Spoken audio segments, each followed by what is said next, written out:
They mocked her for standing by a poor barrow boy. They called her a fool for refusing a rich suitor.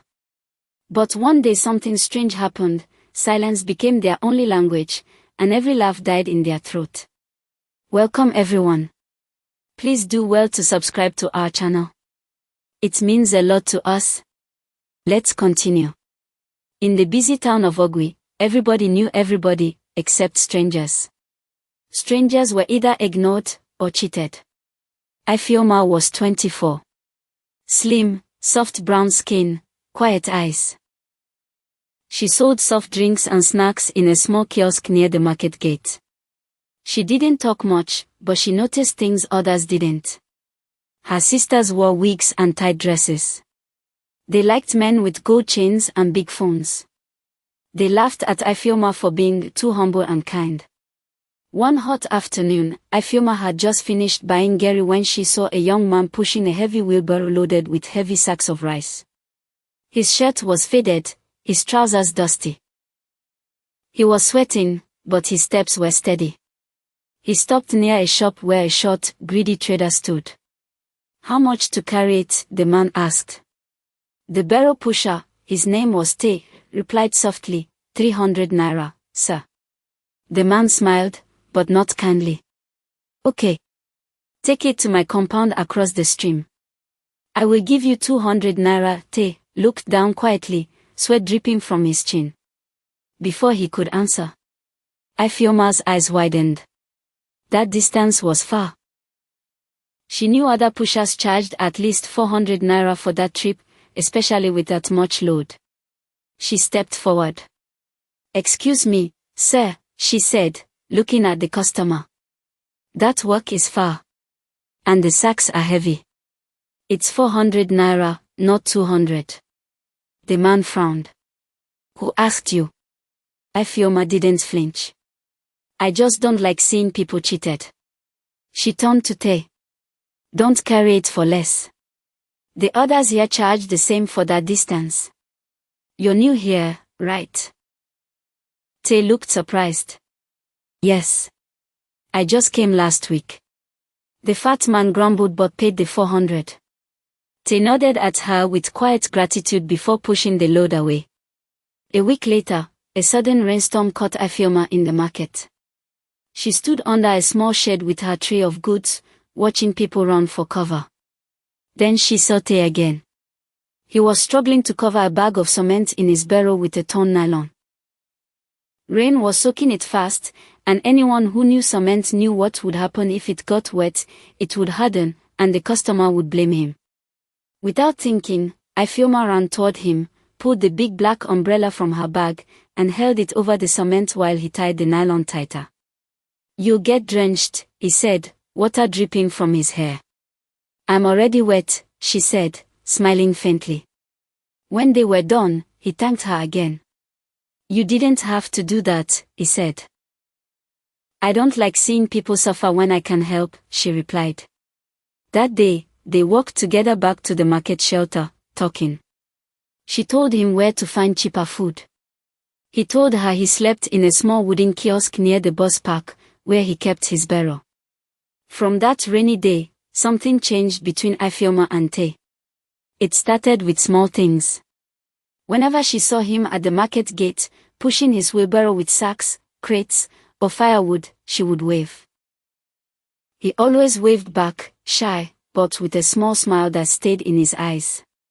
One hot afternoon, she saw him sitting under a mango tree, his shirt soaked in sweat, his hands trembling slightly from exhaustion. She bought him a cold sachet of water and a meat pie. He held it carefully, as if afraid it might disappear. "You didn't have to," he said softly. "I know," she replied. "But you look like someone who hasn't eaten since morning." His eyes shifted. "I haven't." That was the first time she realized how much he was struggling. Over the weeks, their conversations grew longer. She learned things about him that made her heart heavy. Taye had come from Ijebu, far from Odogwu. His father had died when he was 14, his mother 2 years later. His only brother left for Lagos and never came back. When life got too hard in his village, he came to Odogwu to look for work. A stranger at the bus park told him he could rent a wheelbarrow for 200 Nigerian nairas a day and make money carrying goods. But it wasn't easy. Some days, he earned only 500 Nigerian nairas, and after paying the rent for the barrow, he had barely enough for food. At night, he slept in a small wooden kiosk near the park, using his bag as a pillow. Ifeoma listened quietly the first time he told her this. She didn't interrupt. She just nodded, trying not to show how much it hurt her to imagine him sleeping on a bare floor. One afternoon, as she was closing her kiosk, she saw trouble brewing. Two market boys, known for bullying new wheelbarrow pushers, had surrounded Taye. One had grabbed his shirt, the other was shouting in his face. "You think you can just come here and carry people's goods without giving us anything?" one of them barked. Taye's voice was low. "I don't have anything to give you. Please let me go." The taller one laughed. "Then we'll take the 300 Nigerian nairas you just made." He tried to reach into Taye's pocket, but before he could, Ifeoma marched over. "Leave him alone," she said sharply. "I know both of you. I will report you to the vigilante. If you want money, go work for it instead of robbing someone who works twice as hard as you." They hesitated. Everyone in the market knew Ifeoma's mother sold food to have the traders there. Upsetting her daughter could mean losing their daily meal in the market. The boys muttered something under their breath and walked away. Taye looked at her for a long time, his chest rising and falling. "You didn't have to do that," he said again. "I did," she replied. "Because I know what it's like to be alone." From then on, they became inseparable during market hours. He would help her carry crates of bottled drinks from the supplier to her kiosk. She would save him the last piece of puff-puff from her snack stall. Sometimes, they just sat under the big mango tree, talking about nothing or everything. Taye began to notice things about her. The way her face softened when she laughed. The way she never tried to show off. The way she always noticed people others ignored. Ifeoma noticed things about him too. His quiet way of speaking. His refusal to argue even when provoked. His habit of counting change twice so he wouldn't cheat anyone.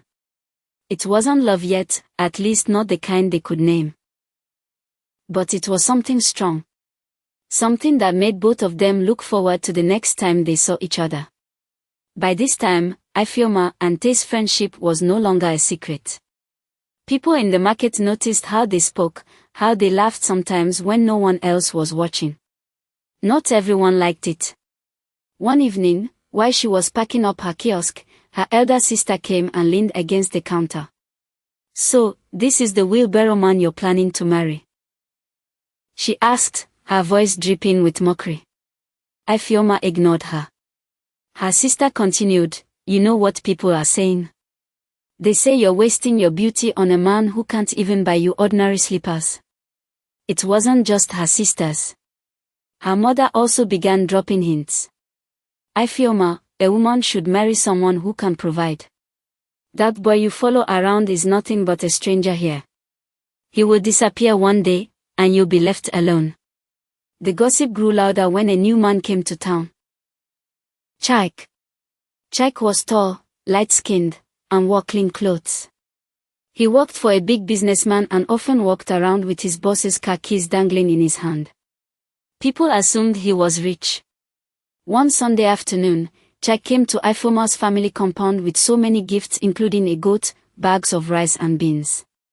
He greeted her mother politely, then told her why he was there. "I want to marry your daughter," he said with confidence. Her mother's eyes lit up. "Oh. My daughter will marry a responsible man." But Ifeoma shook her head immediately. "I don't like him," she said. "He disrespects people. He talks down to the elderly in the market. I've seen him shout at old women. I can't marry him." Her mother's smile vanished. "You're refusing a man with money for a boy who pushes a barrow. Do you want to disgrace me?" That week was filled with pressure. Her sisters mocked her openly. One even said, "When you're suffering in a rented room, don't come crying to us." But Ifeoma stayed firm. She told them, "I would rather marry a man with respect than a man with pride and a big mouth." When Taye finally asked Ifeoma to marry him, he didn't come with gold rings or a big ceremony plan. He simply came to her family compound with the man that borrowed him the wheelbarrow. After the man saw how truthful and transparent Taye was with him, unlike the other young men he borrowed his wheelbarrow to, he became close to him. They came with a small bag of gifts, yam, oil, and soft drinks. Her mother didn't hide her displeasure. "Is this all you brought? My daughter will not eat respect for breakfast." Her sisters giggled in the corner. One whispered loudly, "Maybe he will carry her to the market in his wheelbarrow after the wedding." Ifeoma felt her face burn, but she held Taye's hand tightly on the table. Even her uncles tried to talk her out of it. One said, "If you marry this man, you will live in shame. People will laugh at you for the rest of your life." But Ifeoma stood up and said, "I am not marrying him for you. I am marrying him because I see his heart." The wedding was small, almost silent. No music. No feasting. No dancing. Only a few neighbors came. Most of her family members either didn't attend or came just to whisper and shake their heads. After the wedding, things got worse. Her mother refused to let them rest. He embarrassed him whenever he sees him. Her sisters mocked Taye every morning she passed in front of their small one-room apartment on her way to the market or when she meets him in the marketplace. "Here comes the husband of our sister. Did you scrub the toilet today?" Neighbors joined in the gossip. Some called him the boy who married up. Others joked that he was enjoying free food in his wife's house. Taye never shouted back. He just worked harder, carrying loads, doing odd jobs, and saving whatever he could. But Ifeoma saw the weight he carried, not just on his back, but in his heart. Months later, it came out that Chike had been lying about his wealth. He had no car of his own, he was living off his master's money. When his boss left town, Chike disappeared too. The gossip that followed was loud. But her family didn't apologize. They simply shifted their anger back to Taye. One late afternoon, after a long day at the market, Taye sat on the wooden stool in their small room. "Ifeoma," he began quietly, "I have to travel." She looked up sharply. "Travel? To where?" He shook his head. "I can't say yet. But I have to go. Please, trust me." Her heart sank. "When will you come back?" "I don't know exactly, but I will come back." When the news reached her family, they laughed. "Huh. He's finally running away. He has seen that marriage is not for poor people," her elder sister said. Her mother smirked. "I told you, Ifeoma, he would disappear. Now look at you. Married to an empty promise." Neighbors added their own poison. One woman said loudly at the water tap, "That's how these strangers are. They eat your food, then vanish." Ifeoma kept quiet. She didn't believe he would leave her for good. But the days passed, and there was no sign of him. By the third week, even her heart began to shake. Weeks after Taye traveled, Ifeoma kept hoping for his return. But days turned into weeks, and weeks into months. She called his number many times, but it never went through. At first, she told herself he was busy.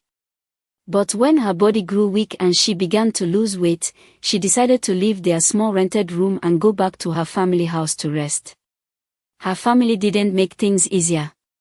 "So he finally abandoned you," her elder sister mocked. "I warned you," her mother said. "You chose a wheelbarrow pusher. Now you're back to eat our food." Ifeoma said nothing.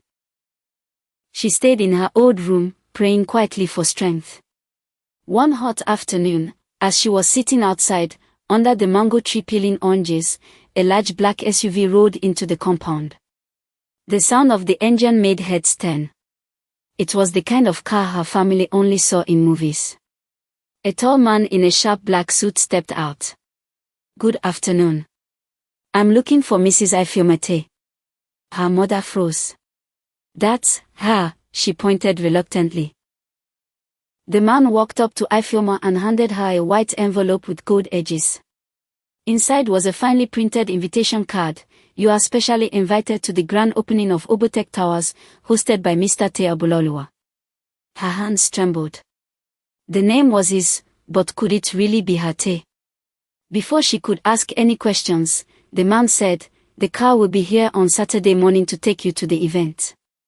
Then he got back into the SUV and drove away. Her sisters whispered. Her mother shook her head. "Don't embarrass yourself. That can't be your husband." Saturday came. Out of curiosity, and maybe a little shame, her family decided to follow her to see this rich man. When they reached the venue, the sight silenced them. 10 black SUVs were lined up. Cameramen and reporters moved around. The air smelled of wealth. Then, the doors of the main building opened. And Taye walked out. He was nothing like the man they had seen pushing a wheelbarrow. His navy blue suit was cut to perfection, his shoes shone like glass, and a silver watch gleamed on his wrist. Yet his eyes still carried that calm, humble look. Taye stepped to the microphone. "Years ago, I came to a strange town. I wore old clothes, pushed a wheelbarrow, and kept my head down. Not because I was poor, but because I had learned how dangerous it was when people only loved my money and not my heart. I wanted to find someone who could love me when I had nothing to give.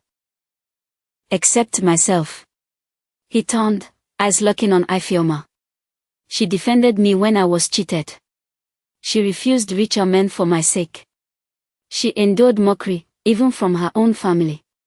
She married me when everyone said she was throwing her life away. That woman is my wife, Ifeoma. And today, I honor her." Gasps filled the air. Camera flashes went wild. Taye stepped down from the stage and handed her a velvet box. Inside were keys to a house, a shop, and a car, all in her name. "I could remind some people here of how they treated me," he said softly, "but I choose peace over revenge." Months later, Ifeoma's shop was thriving, and she had started a foundation to help struggling young men. One evening, Mama Ifeoma came to her house quietly. "I was wrong," she said in a trembling voice. "I judged him by his clothes, not his heart. Forgive me." Ifeoma smiled. "I forgave you the day I chose him over everyone else's opinion." Taye walked in and kissed her forehead. "Thank you for seeing me before the world did," he whispered. And in that moment, the whole town saw what real wealth looked like, not in gold, not in cars, but in loyalty that never breaks. Morals of the story: never judge someone by their appearance. The richest hearts don't always wear the richest clothes. Kindness and loyalty will take you further than greed ever will.